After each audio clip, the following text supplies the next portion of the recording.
انبیاء علیہ السلام ان سارے مسائل سے اور ان ساری تکالیف سے گزرنے کے بعد بھی قیامت میں کوئی نبی اس سے مطمئن نہیں ہوگا کہ ہاں میں نے پہنچا دیا. ہر نبی کو اس بات کا فکر ہوگا کہ میری قوم اللہ کے سامنے کہیں یہ نہ کہہ دے کہ انہیں بات پہنچائی نہیں. یہاں تک کہ جب بعض قومیں یہ کہیں گی کہ آپ کے پیغمبر نے پیغام نہیں پہنچایا ہم تک، تو امت محمدیہ صلی اللہ علیہ وسلم یہ گواہی دے گی، یہ امت گواہی دے گی، یہ امت گواہی دے گی. ہم گواہی دیتے ہیں کہ آپ نے پیغام پہنچا دیا تھا. میں اسے کہہ رہا تھا کہ اس زمانے کے لوگ تو بیچارے ایسے دعوت کی سنت سے ناواقف اور دور کہ اب تو اسلام کو چینل پر ڈال کر یوں سمجھتے ہیں کہ ہم نے پہنچا دیا، جسے عمل کرنا ہوگا کر لے گا. نبوت کے طریقے سے ہٹ کر پہنچانا نہیں ہے. نبوت کے طریقے سے ہٹ کر پہنچانا نہیں ہے. اور نبی کے طریقے پر پہنچا کر بھی اگر کوئی آدمی 100% ان تمام اذیتوں، ان تمام قربانیوں اور ان تمام دعوت کے طریقے کے مطابق محنت کر لے اس وقت دنیا میں، اس کو بھی یہ کہنے کا حق نہیں کہ میں نے پہنچا دیا. میں کہہ رہا تھا کہ جماعتیں جاتی تھی علاقوں میں اور وہاں سے لوگوں کو دعوت دے کر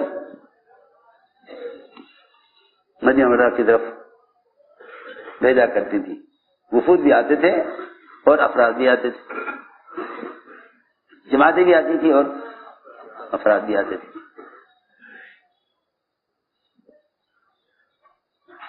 یہ نہیں کہ جو جہاں ملا اسے وہاں دعوت دے کے چھوڑ دیا. کہ تم آؤ علم اور عمل کے ماحول میں، علم و عمل کے ماحول میں آؤ. ہر ایک کا مزاج یہ تھا، انسان تو انسان جانوروں کا بھی اور جانور تو جانور جن بتوں کی کفار عبادت کرتے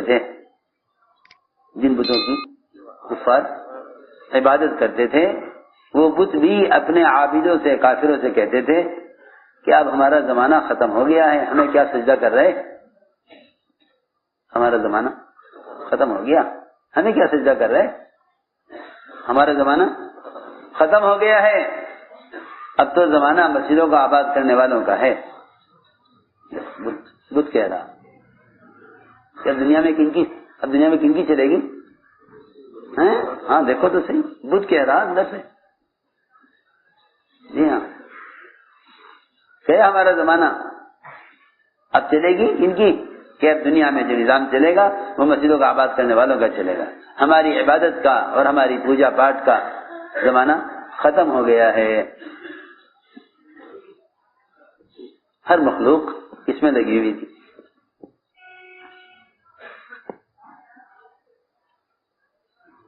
عجیب بات، ایک چرواہا مدینہ منورہ سے باہر کسی علاقے میں، کسی جنگل میں، مدینے سے باہر دور کہیں بکریاں چرا رہا تھا، اپنی بکریاں چرا رہا تھا جنگل میں. اچانک ایک بھیڑیا نکلا اور اس نے بکری پر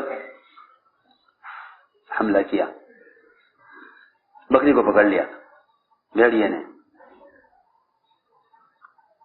چرواہا جھپٹا جلدی سے بھیڑیے کی طرف اور اس نے بکری کو بھیڑیے سے چھڑا لیا. بکری کو بھیڑیے سے چھڑا لیا. بھیڑیے نے چھوڑ دیا، ورنہ کوئی آسان تھا کہ خود اپنے آپ کو خطرے میں ڈالنا، لیکن ذرا سی کوشش سے بھیڑیے نے بکری کو چھوڑ دیا. چھوڑ اس لیے دیا کہ بھیڑیے نے بکری پر حملہ جو کیا تھا بکری کو کھانے کے لیے نہیں، چرواہے کو متوجہ کرنے کے لیے کیا تھا. سمجھ آ رہی بات؟ چرواہے کو متوجہ کرنا تھا. جب وہ بھیڑیے کی طرف متوجہ ہوا اپنی بکری کو چھڑانے کے لیے، تو بھیڑیے نے کہا چرواہے سے انسانی زبان میں کہ یہ کیا کیا آپ نے؟ اللہ نے مجھے رزق دیا تھا، میرا تو رزق ہے جنگل میں بکری پھاڑ کے اپنا پیٹ بھرنا، درندوں کا کام یہی ہے، اللہ نے مجھے رزق دیا تھا، آپ نے چھین لیا۔ تو چرواہا کہنے لگا ارے حیرت اور تعجب کی بات، ایک بھیڑیا انسانی زبان میں بات کر رہا۔ تو بھیڑیا نے کہا چرواہے سے کیا آپ کو اس پر حیرت ہو رہی ہے؟ آپ کو اس پر حیرت ہو رہی ہے کہ میں آپ سے انسان زبان میں بات کر رہا ہوں؟ لیکن مجھے اس پر حیرت ہے۔ بھیڑیا نے کہا چرواہے سے مجھے اس پر حیرت ہے، آپ کو اس پر حیرت ہو رہی ہے کہ میں انسان زبان میں بات کر رہا، مگر مجھے اس بات پر حیرت ہے کہ جب محمد صلی اللہ علیہ وسلم مسجد نبوی میں صحابہ کے قصے صحابہ کا انبیاء کے قصے سنا رہے، تو آپ یہاں جنگل میں کیوں پھر رہے؟ یہ کہا روایت میں ہے، بھیڑیے کی بات سنتے ہی اس چرواہے نے ساری بکریوں کو ہکایا مدینے کی طرف، بکریوں کو ہکایا مدینے کی طرف، ساری بکریوں کو لے کے وہاں پہنچے، ایک جگہ کہیں بکریوں کو محفوظ کیا اور آپ کی خدمت میں حاضر ہوئے اور سارا واقعہ عرض کیا کہ مجھے آپ کی مسجد کی طرف بھیڑیے نے بھیجا ہے۔ آپ نے اعلان کر دیا سارے صحابہ اور 9 مسجدیں جو مدینے میں مسجد نبی کے علاوہ تھیں، سب کے سب مسجد والے جمع ہو جائیں۔ سارے مسجد کے لوگ جمع ہو گئے مسجد نبوی میں، سب کو جمع کر لیا۔ فرمایا آپ نے چرواہے سے سناؤ کیا قصہ پیش آیا؟ اس چرواہے نے سارا واقعہ سنایا۔ آپ نے فرمایا بے شک میں اللہ کا رسول ہوں اور بے شک میں انبیاء کے واقعات اپنے صحابہ کو سنا رہا ہوں، اور یہ بات بھیڑیے نے سچ کہی ہے۔ بھیڑیے نے یہ بات، میں تو اس پر یاد آیا واقعہ کہ ہر ایک کو دعوت دے کر ماحول میں لایا جا سکتا۔ ایک صاحب نے عمر کو خط لکھا کہ مجھے مدینے سے علم لکھ کر بھیجیے، علم کیا ہے تاکہ میں عمل کروں۔ سنو، تاکہ میں عمل کروں، آپ مجھے مدینے سے علم لکھ کر بھیج دیجیے۔ کہیں باہر سے خط لکھا عمر کو کہ مجھے علم لکھ کر بھیجیے تاکہ میں اس پر عمل کروں۔ حضرت میں نے فرمایا علم لکھ کر بھیجنے کی چیز نہیں ہے۔ سنو تو صحیح، اب تو سارا علم ہی آلات اور ذرائع پر، نیٹ پر جسے عمل کرنا ہو کر لیں۔ حضرت میں نے جواب میں لکھا کہ علم لکھ کر بھیجنے کی چیز نہیں ہے، تم اپنے علاقے سے نکلو، یہاں مدینے میں آؤ، علماء کی صحبت میں رہو اور علماء کے ساتھ رہ کر علم حاصل کرو۔ یہ تم نے جواب میں لکھا۔ میں تو اس سے عرض کر رہا تھا کہ معمول یہ تھا کہ جہاں بھی جماعت جاتی تھی وہاں سے افراد کو اور جماعتوں کو نکال کر ماحول میں لاتی تھی۔ چنانچہ ایسے ایک جماعت آپ نے روانہ فرمائی، اس جماعت نے جا کر وہاں لوگوں کو دعوت دی، جس سے ایک جگہ سے 7 آدمیوں کی جماعت تیار ہو گئی مدینہ آنے کے لیے۔ 7 آدمی مدینہ آئے، لیکن حضور اکرم صلی اللہ علیہ وسلم ان کے سر سے لے کر پیر تک ان کے حلیے کو دیکھ کر سمجھ گئے کہ یہ ایمان والے معلوم ہوتے ہیں۔ یہ اس زمانے کی طرح نہیں کہ نام پوچھے پہلے نام پوچھیں جی آپ کو کیا نام ہے، سر نام سے معلوم ہو کہ ہاں مسلمان ہیں۔ اور آج کل تو اللہ حفاظت فرماوے نام بھی ایسے رکھتے ہیں لوگ کہ پتہ نہیں چلتا کہ مسلمان کا نام ہے یا غیر مسلم کا نام ہے۔ جی ہاں، کیوں کہ انبیاء اور صحابہ نام رکھنے کا تو مزاج ختم ہو گیا، کیونکہ لوگ کہتے ہیں یہ نام تو پرانے ہو گئے، یہ نام تو پرانے ہو گئے۔ ایک صاحب یہاں بیٹھا ہوا میرے پاس آئے کہ نام تو رکھ دے، میں نے کہا عبداللہ نام رکھو، میں نے کہا عبداللہ تو بہت پرانا نام ہے۔ کیا کہا؟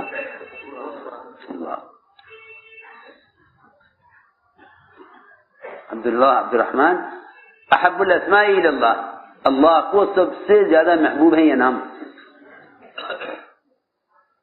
ایک حدیث میں فرمایا کہ انبیاء کا نام رکھا کرو، اپنے بچوں کے نام انبیاء کے نام پر رکھا کرو تاکہ ان کے اندر انبیاء والی صفات ان ناموں سے پیدا ہوں، انبیاء والی صفات پیدا ہوں۔ آج کل یہ بھی ایک فیشن ہے کہ کوئی ایسا نام رکھا جائے، کوئی ایسا، کیونکہ میں کیا بتاؤں، اس زمانے میں لوگ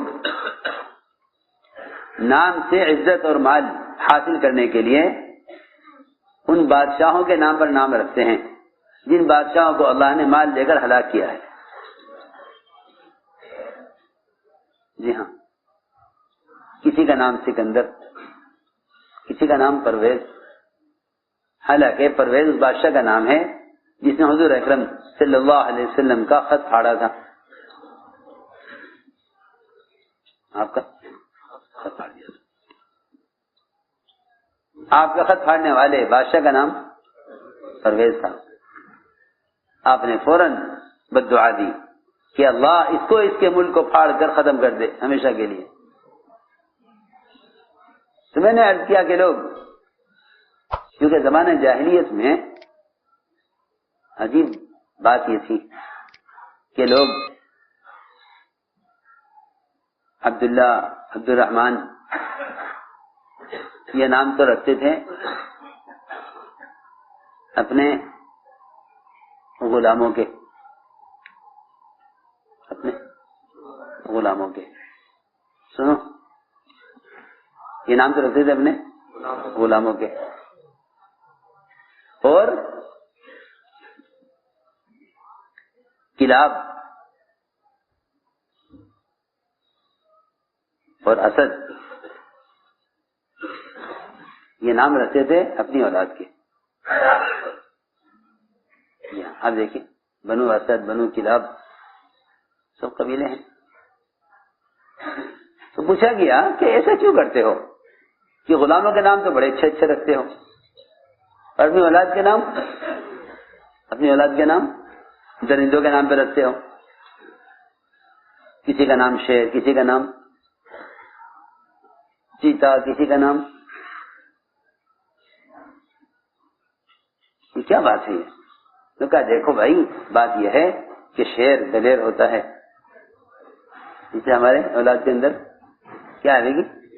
دلیری آئے گی، بہادری آئے گی، ہم اس لیے نام رکھتے ہیں۔ یہ غلاموں کے نام اچھے رکھتے ہیں، غلاموں کے نام گھٹیا رکھتے ہیں، اور اولاد کے نام اچھے رکھتے ہیں تاکہ ان کے اندر شجاعت اور دلیری آئے۔ ہاں، یہ زبان جاری کا طریقہ تھا۔ یہ جتنے بھی آپ کو زمانے جاہلیت کے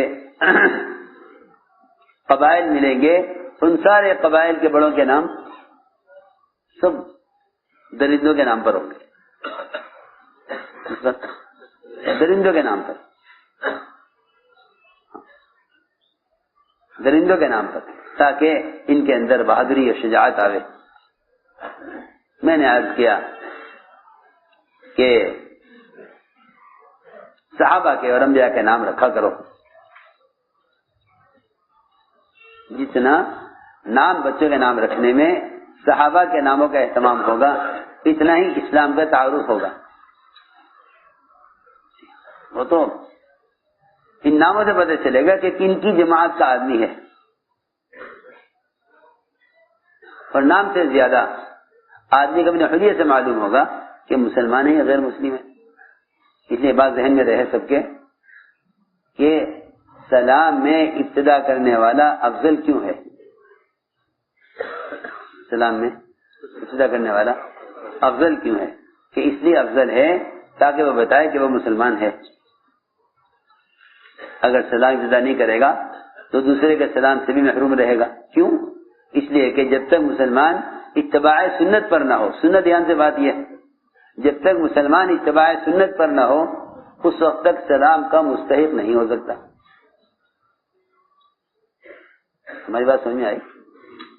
جب تک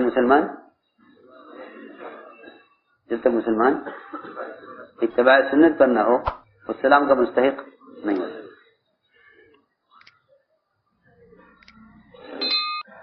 آپ سکھ کو دور سے پہچان لیں گے, وزیر اعظم سے لے کے چپراسی تک سکھ نظر آ جائے گا, پہچان لوگے کہ ہاں سکھ ہے. کیسے پہچانا آپ نے؟ آپ نے نام پوچھا کہ نہیں؟ آپ نے سے معلوم کیا کہ آپ اس قوم کے آدمی ہے کہ نہیں؟ کیسے پہچان لیا؟ کہ اس کے حلیے سے پہچانتے ہیں. اللہ اکبر. ایک غیر مسلم تو اپنے حلیے سے ساری دنیا میں پہچانا جاوے, اور ایک مسلمان اپنا حلیہ چھوڑ کر نام پوچھنا پڑے گی جی آپ کا نام کیا ہے, اس سے پتہ چلے کہ آپ کیا ہیں. کسی عجیب بات ہے. ایک غیر مسلم تو اپنے حلیے سے بغیر نام کے پہچان لیا جاوے کس قوم کا آدمی ہے, اور ایک مسلمان اپنا سنت کا حلیہ ختم کر کے اسے نام کے بغیر پتہ نہیں چلے گا کہ کیا مذہب ہے. عجیب بات. مسلمان کا مذہب اس کے نام سے پتہ چلے, غیروں کا مذہب ان کے حلیے سے معلوم ہو جائے. سوچو, سنیا رہی بات؟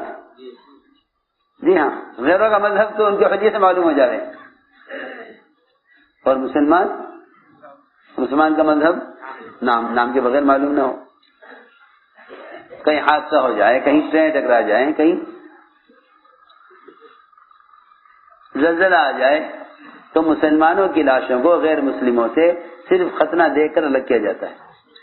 اللہ.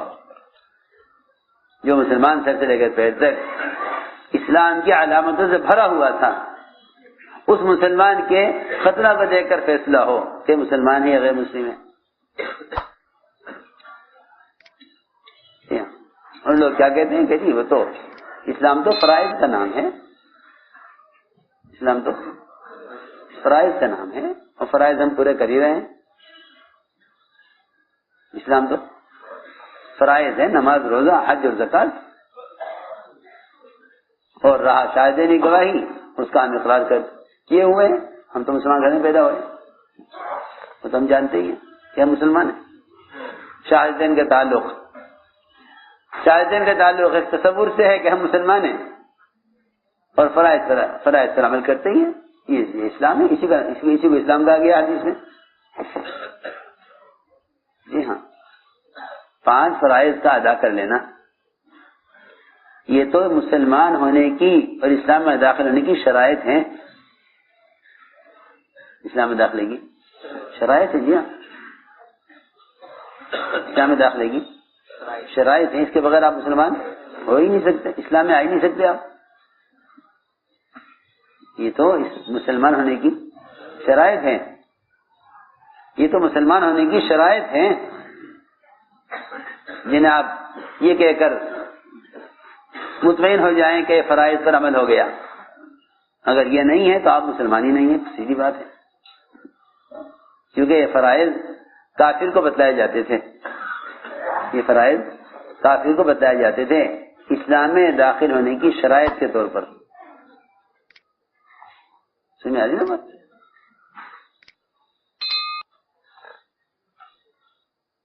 تو میں نے عرض کیا کہ حضور اکرم صلی اللہ علیہ وسلم ان 7 آدمیوں کی جماعت کو دیکھ کر سمجھ گئے کہ یہ ایمان والے ہیں.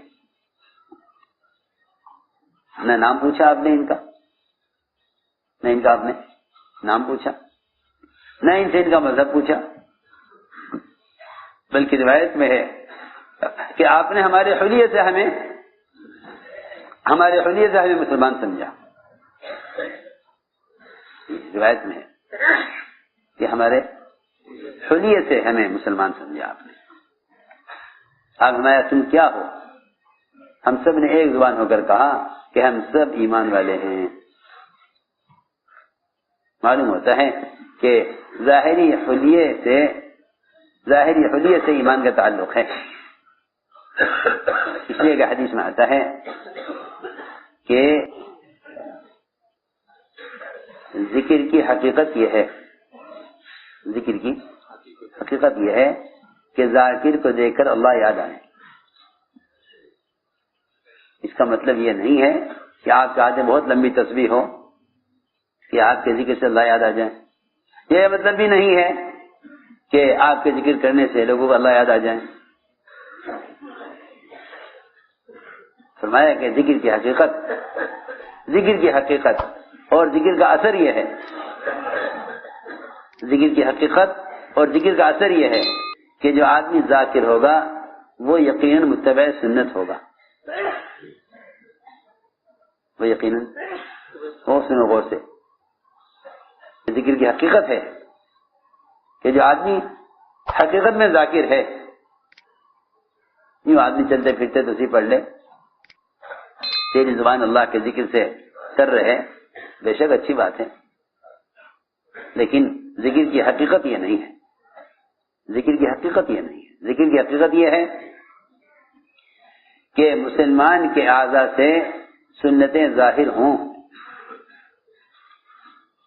اس لیے کہ جو آدمی اتباع سنت پر نہیں وہ ولایت کے کمال کو تو کیا پہنچے گا، وہ ولایت کے راستے پر بھی نہیں آیا، ولایت کے درجے کو پہنچنا تو بہت دور کی بات ہے، جو شخص اتباع سنت پر نہیں وہ ولایت کے راستے پر نہیں ہے، جو آدمی اتباع سنت پر نہیں ہے وہ ولایت کے راستے پر بھی نہیں آیا، ولایت کے راستے پر بھی نہیں آیا، ولی ہونا بہت دور کی بات ہے۔ ایک ولی ہوتا ہے، سنا ہے کہ ایک بڑا اونچا درجہ ہوتا ہے قطب کا، درجہ ہوتا ہے، قطب کہلاتے ہیں، چند اقطاب ہوتے ہیں دنیا میں، فرمایا کہ قطب کا درجہ بہت اونچا ہوتا ہے۔ مولانا علی اثار رحمۃ اللہ علیہ نے مولانا حضور صاحب سے ان کے بچپن میں کہا، بچپن میں کہ یوسف قطب بننا چاہتے ہو، یوسف قطب بننا چاہتے ہو؟ مولانا صاحب نے عرض کیا حضرت قطب تو بڑا اونچا درجہ ہے، اس کے لیے تو بڑے ریاضتیں، بڑے مجاہدے، بڑے وظائف، بڑے ذکر و اذکار، اور اس کے لیے تو بہت مشقتیں آدمی جھیلتا ہے، مدتوں میں جا کر کہیں آدمی قطب بنتا ہے۔ تو نے فرمایا نہیں، میں تمہیں سب سے آسان اور یقینی راستہ قطب بننے کا، آسان اور یقینی راستہ قطب بننے کا بتا دیتا ہوں۔ ہم نے فرمایا کہ دیکھو ولایت کی چوٹیوں پر اور قطبیت کے مقام پر پہنچنے کا صرف ایک ہی راستہ ہے کہ جہاں ماحول سنت کا نہیں ہے تم ماحول کے خلاف سنت پر عمل کرو، ماحول کے خلاف سنت پر عمل کرو، اس لیے کہ اللہ کی نظر میں سب سے بڑا مجرم وہ ہے، اللہ کی نظر میں سب سے بڑا، اللہ کی نظر میں سب سے بڑا مجرم وہ ہے جو کسی ماحول کی وجہ سے کسی سنت کو چھوڑ دے۔ ریکنسٹرکشن آف امہ dailymarkers.com۔ سنو میں کیا کہہ رہا، ایک آدمی اپنے ماحول میں ہے، دین کے ماحول میں ہے، چلو بھائی ایک سنت پر عمل نہیں ہوا، ایک سنت پر عمل نہیں ہوا، ایک پر ہو گیا، لیکن ایک آدمی ایسے ماحول میں ہے جہاں ہر طرف خلاف سنت کام ہو رہا ہے، شادی میں ہے، یہاں شادی میں کھانا اس طرح ہوگا، آپ جو اپنے گھر میں ہوں تو سنت کے مطابق کھا لینا، یہاں شادی میں آئے ہو تو بھائی جو شادی والوں کا طریقہ ہے، اب یہاں کہاں سنت کا موقع ہے، لوگ کہیں گے کہ دیکھو یہ الگ ہی، اور میں تمہیں کیا بتاؤں، اس زمانے کے جاہلوں کی باتیں، اس زمانے کے جاہلوں کی باتیں، وہ یہ کہتے ہیں کہ یہاں سنت عمل کرو گے نا تو لوگ تمہیں یہ کہیں گے آئے بڑے سنت والے، اور بھی تو چیزیں ہیں سنت پر عمل کرنے کی، وہاں تو کرتے نہیں، یہاں کسی کی شادی میں آ کر تمہیں سنت یاد آئی، یہ جاہلوں کی باتیں ہیں، یہ جاہلوں کی باتیں ہیں، اور شیطان کا دھوکہ ہے، یہ شیطان کا دھوکہ ہے کہ اگر تم یہاں سنت پر عمل کرو گے تو لوگ تم پر ہنسیں گے، لہذا تم سنت پر لوگوں کے ہنسنے کا ذریعہ بنو گے، لہذا یہاں اس سنت کو چھوڑ دو، یہ بھی شیطان کا دھوکہ ہے۔ اسے لوگ سمجھتے ہیں کہ یہ بڑی عقل مندی کی بات ہے کہ بھئی یہاں سنت عمل نہ کرو ورنہ لوگ سنت پر ہنسیں گے، تم ذریعہ بنو گے، تم ذریعہ بنو گے۔ میرے دوستو عزیزوں، جماعت کے ماحول میں، گھر کے ماحول میں، مسجد کے ماحول میں، سنت کے ماحول میں سنت پر عمل کرنا جہاد نہیں ہے۔ سنت عمل کرنا جہاد نہیں ہے۔ سنت عمل کرنا جہاد نہیں ہے۔ جہاد سنت کے اتباع کو نہیں کہتے، جہاد سنت کے احیاء کو کہتے ہیں۔ جہاد سنت کے احیاء، سنت کے احیاء کرنا، زندہ کرنا سنت کو۔ سنتیں وہاں مردہ ہیں جہاں خلاف سنت کام ہو رہے ہوں، وہاں سنتیں مردہ ہیں۔ جہاں خلاف سنت کام ہو رہا ہو وہاں سنتیں مردہ ہیں۔ جہاں خلاف سنت عمل ہو رہا ہو وہاں سنت کو زندہ کرنا، یہ جہاد ہے۔ سنت کے ماحول میں سنت عمل کر لینا، خانقاہ میں، مدرسے میں، مسجد میں، بزرگوں کی صحبت میں، عمل کے ماحول میں، جماعت میں نکل کر تھوڑا سا وقت گزار لیا سنتوں کے ساتھ، ماحول میں سنت عمل کرنا جہاد نہیں ہے۔ ماحول میں سنت عمل کرنا جہاد نہیں ہے۔ اس لیے سارے شعبے والوں کا عمل، اپنے اپنے شعبوں میں عمل کرنا جہاد نہیں ہے۔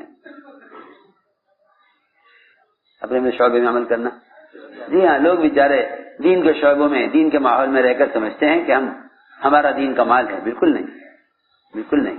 تمہارے دین کا کمال اور تمہارے دین میں پختگی کا جو تمہارے اپنے دین میں پختگی کا جو فیصلہ ہوگا وہ جب ہوگا جب تم مخالف ماحول میں اس پر عمل کر کے دکھلاؤ۔ اس میں مخالف ماحول میں، جی ہاں، لوگ عمل کے ماحول میں عمل کر کے سمجھتے ہیں کہ ہم عمل والے ہیں۔ صحابہ کرام کے ایمان اور ان کے اعمال کی پختگی اس میں تھی کہ وہ کفر کے ماحول میں رہ کر ایمان پر، کفر کے ماحول میں رہتے ہوئے ایمان پر، اور گناہ کے ماحول میں رہتے ہوئے عبادت اور ذکر پر۔ اصل بات یہ تھی جسے میں عرض کرنا چاہتا تھا کہ اس زمانے کے لوگ بیچارے اچھے ماحول میں رہتے ہیں، اچھے ماحول میں رہتے ہیں اور اپنا عمل کرتے ہیں، اپنا عمل کرتے ہیں۔ جی ہاں، علم کے ماحول میں، ذکر کے ماحول میں وہ عبادت کے اور اذکار کے ماحول میں سمجھتے ہیں کہ ہمارا دین کمال ہے۔ ارے یہ کیا بات ہوئی؟ یہ بھی کمال ہے۔ تمہارے دین کے کمال اور تمہارے ایمان کی پختگی کا اندازہ جب ہوتا جب تم مخالف ماحول میں عمل کر کے دکھلاتے۔ جی ہاں، اس لیے بات سب کے ذہن میں رہے کہ عمل اور ایمان اس کا پختہ ہے جو مخالف ماحول میں عمل کرنے سے کسی کی ملامت کی پرواہ نہ کرے۔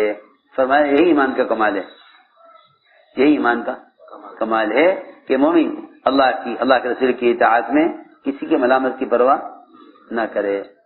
یہ ایمان کا کمال ہے کہ کسی کی ملامت کی پرواہ نہ کرے۔ میں نے اس پر عرض کیا تھا کہ ذکر کی حقیقت اتباع سنت ہے، ذکر کی حقیقت اتباع سنت ہے۔ ساری ولایتوں کی چوٹی اور ساری خلافتوں کا خلاصہ اور سارے تصوف کا نچوڑ وہ صرف اور صرف اتباع سنت ہے۔ جس آدمی کی ضروریات اتباع سنت پر نہیں، اس کو صرف نمازیں پڑھ کر اپنی ولایت کا دھوکہ لگا ہے۔ نماز بے شک اونچا عمل ہے، لیکن نماز تو بہت اونچا عمل ہے، لیکن نماز کے اثرات ظاہر ہوں، نماز کے اثرات ظاہر ہوں تو پھر یہ نماز کی حقیقت اور نماز کی قبولیت ہے۔ اور اگر نماز کے اثرات ظاہر نہیں ہوتے ہیں تو یہ شیطان سے مطمئن رکھے گا کہ نماز تو تم پڑھتے ہی ہو، نماز تو تم پڑھتے ہی ہو۔ میں عرض کر رہا کہ حضور اکرم صلی اللہ علیہ وسلم نے اس جماعت سے فرمایا تم کیا ہو؟ سب نے کہا ہم ایمان والے ہیں. فرمایا تمہارے مومن ہونے کی کیا دلیل ہے؟ مومن ہونے کی کیا دلیل ہے؟ انہوں نے عرض کیا ہمارے اندر 15 خصلتیں ہیں. ہمارے اندر 15 خصلتیں ہیں. 5 پر ہمارا ایمان ہے. 5 پر ہمارا ایمان ہے. 5 پر ہمارا ایمان ہے اور 5 ہمارے اندر اور 5 پر ہمارا عمل ہے. 5 پر ایمان ہے, 5 پر عمل ہے. 5 باتوں پر ایمان لائے ہیں اور 5 چیزوں پر ہم عمل کرتے ہیں. اور 5 ہمارے اندر زمانے جاہلیت سے ہیں, ابھی بھی ہمارے اندر ہیں. آپ انہیں پسند کریں گے تو ہم باقی رکھیں گے, آپ کو پسند نہیں ہے تو ہم ان کو چھوڑ دیں گے. آپ نے فرمایا وہ 5 باتیں کیا ہیں؟ 5 باتیں کیا ہیں وہ تمہارا یقین ہے؟ ہم نے عرض کیا کہ ہم ایمان لائے اللہ پر. ہم اللہ کو ایسا مانتے ہیں جیسا وہ اپنی ذات و صفات میں ہے. اس لیے بات سب کے ذہن میں رہے کہ اللہ کو تنہا ماننا, اللہ کو تنہا ماننا ذات کے اعتبار سے, اللہ کو تنہا ماننا ذات کے اعتبار سے کافی نہیں. ہماری بات توجہ چاہتی ہے بہت. اللہ کو تنہا ماننا ذات کے اعتبار سے کافی نہیں. اللہ کو تنہا ماننا ذات کے اعتبار سے کافی نہیں, بلکہ اللہ تعالی کو اس کی صفات کے اعتبار سے بھی تنہا ماننا لازم ہے. اس کی صفات کے اعتبار سے بھی تنہا ماننا لازم ہے. جی ہاں, ورنہ مشرکین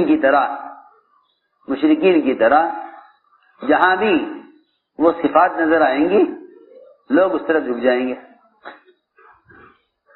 لوگ اس طرف جھک جائیں گے. میری بات توجہ چاہتی ہے ذرا کہ ہاں جی کرنے والی ذات تو اللہ کی ہے, وہ اکیلا ہے, وہی کرنے والا ہے, مگر ان ساری شکلوں میں کرتے ہیں. ہم سب فرماتے تھے کہ ہمارے پاس اسباب کی شکلیں ہیں اور کافروں کے پاس بتوں کی شکلیں. ہمارے پاس اسباب کی شکلیں, کافروں کے پاس بتوں کی شکلیں. اللہ کریں گے بت کی شکل پر کریں گے, یہ مشرکین کا خیال تھا. اس لیے کہ فرماتے تھے کہ 3 قسم کے لوگ ہیں, 3 قسم کے لوگ ہیں جو کہتے ہیں کہ اللہ سے ہوتا ہے. ارے میری بات توجہ سننی پڑے گی. 3 قسم کے لوگ ہیں جو کہتے ہیں اللہ سے ہوتا ہے. 3 قسم کے لوگ ہیں جو کہتے ہیں اللہ سے ہوتا ہے. اور تینوں قسمیں نقصان میں ہیں. تینوں قسمیں 3 قسمیں جو کہتی ہیں اللہ سے ہوتا ہے, مگر تینوں قسمیں نقصان میں ہیں. سب سے پہلی قسم مشرکین کی, وہ کہتے ہیں اللہ سے ہوتا ہے, وہ بھی کہتے ہیں اللہ سے ہوتا ہے. اب دیکھیں بے شمار حدیثیں, بے شمار واقعات ہیں کافروں کے جن کو کفار نے خود اللہ کے نبی سے کہا, خود اللہ کے نبی سے کہا کہ اللہ سے ہوتا ہے. اللہ نے بھی قرآن میں بیان کیا. ابھی بھی آپ ان سے پوچھئے آسمان زمین کس نے بنائے, چاند سورج کس نے بنائے, تو یہ سب کے سب اجتماعی طور پر ایک آواز میں کہیں گے لَخَلَقَهُنَّ الْعَزِيزُ الْعَلِيمُ, کہ ان ساری چیزوں کو اس اللہ نے بنایا ہے جو تنہا ہے. سنو تو صحیح. تو ایک قسم یہ مشرکین کی جو کہتے ہیں اللہ کرنے والے ہیں مگر بتوں کے ذریعے کریں گے. کیا کہتے ہیں اللہ کرنے والے مگر بتوں کے ذریعے, ایک قسم. دوسری قسم وہ ہے جو کہتی ہے کہ اللہ کرنے والے ہیں، جو کہتے ہیں کہ اللہ کرنے والے ہیں مگر اسباب کے ذریعے سے کریں گے، یہ دوسری قسم ہے، یہ بھی ناکام، یہ بھی ناکام، یہ بھی ناکام، یہ دوسری قسم ہے جو کہتے ہیں کہ اللہ کرنے والے ہیں مگر اسباب کے ذریعے سے کریں گے، یہ بھی ناکام۔ تیسری قسم ایک اور ہے، وہ کہتے ہیں اللہ کرنے والے ہیں مگر اللہ والوں کے ذریعے سے ہوگا۔ سمجھ آ رہی میری بات؟ مگر اللہ والوں کے ذریعے سے ہوگا۔ اس زمانے میں ایسے لوگوں کی اکثریت ہے جو کہتے ہیں کہ مسئلہ تو اللہ کریں گے، حل کریں گے مگر اللہ والوں کے ذریعے سے ہوگا، تم اللہ والوں سے کہو۔ سوچو، لوگ مارے پھرتے ہیں، تلاش کرتے پھرتے ہیں کوئی ایسا بزرگ بن جاوے جس کی کوئی کرامت ظاہر ہوئی ہو تاکہ میں اس سے کہوں تو میرا بھی کام کرا دے۔ انہوں نے اللہ کو اللہ تعالیٰ کا خاص قرب حاصل ہے، یہ جب اللہ تعالیٰ سے اپنی بات منوا لیتے ہیں ہماری بھی منوا دیں گے، یہ وہ قسم ہے۔ سب سے زیادہ پریشان یہ ہے،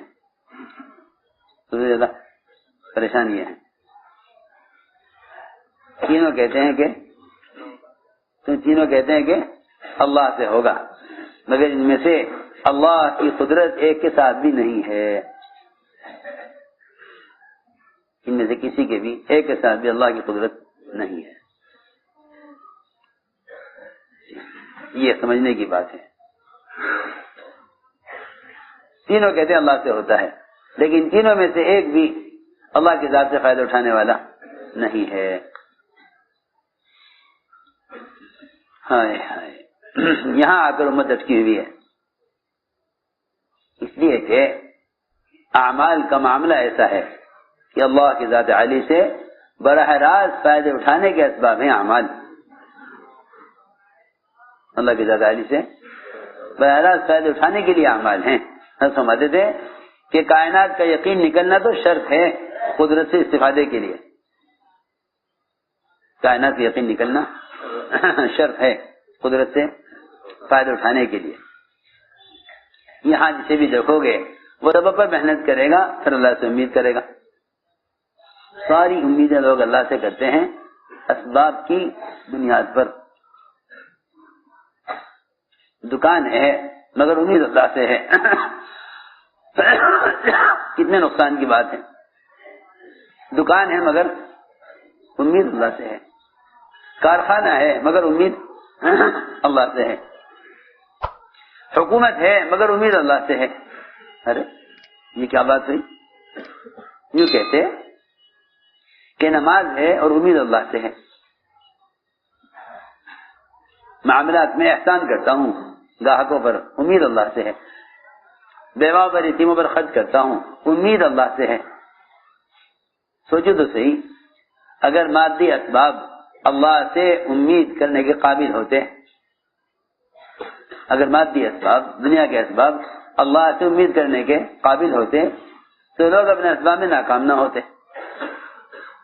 یہ اللہ سے امید کرنے کے قابل چیزیں نہیں ہیں۔ بہت مشکل سے بات سمجھ میں آئے گی، اس لیے کہ ہماری طبیعت اس کی عادی ہو چکی کہ کوشش کرو اسباب پر اور دعا کرو اللہ سے، کوشش کرو اسباب پر دعا کرو اللہ سے۔ اس پر گاڑی چل رہی ہے مسلمانوں کی۔ جی ہاں، حالانکہ اسباب پر کوشش کرنے والے کو اللہ سے امید کرنے کا کیا حق ہے؟ اللہ سے امید کرنے کا حق تو اس کو تھا جو اللہ کو اچھی نماز پیش کرتا، اچھا ذکر پیش کرتا، اچھی تلاوت پیش کرتا، پڑوسی پر احسان کا عمل پیش کرتا،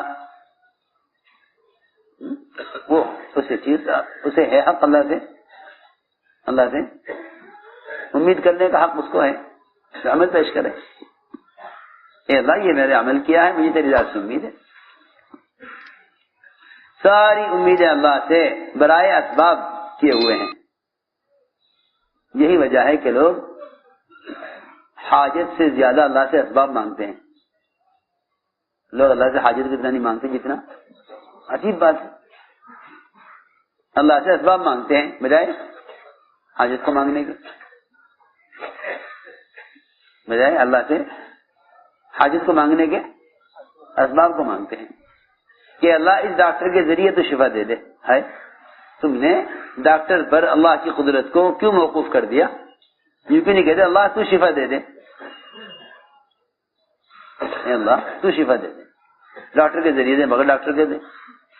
کیوں نہیں کہتے اے اللہ تو ضرورت پوری کر دے، مال سے کریں بغیر مال کے کریں، دکان سے کریں بغیر دکان کے کریں. ہم نے سب نے اپنی دعاؤں میں اسباب کو داخل کر کے اللہ تعالیٰ کی قدرت کو سبب کا پابند بنا لیا. اللہ کی قدرت کو سبب کا پابند بنا لیا. تو میں نے عرض کیا اللہ پر ایمان لانا اسے کہتے ہیں. اللہ پر ایمان لانا اسے کہتے ہیں کہ ہم اللہ کو ذات کے اعتبار سے بھی اکیلا اور صفات کے اعتبار سے بھی اکیلا مانتے ہیں. اگر ذات کے اعتبار سے اکیلا مانو گے اور صفات کے اعتبار سے اکیلا نہیں مانو گے تو اس کے رحمان اور رحیم اور غفار، ان ساری رزاق، ان ساری صفات میں اگر اللہ کو اکیلا نہیں مانو گے تو ان چیزوں کو حاصل کرنے کے لیے اللہ کے غیر کی طرف جاؤ گے. یہی وجہ تھی کہ مشرکین اللہ کو تو ایک مانتے تھے مگر انہوں نے اللہ تعالیٰ کی صفات کو بتوں پر تقسیم کیا ہوا تھا.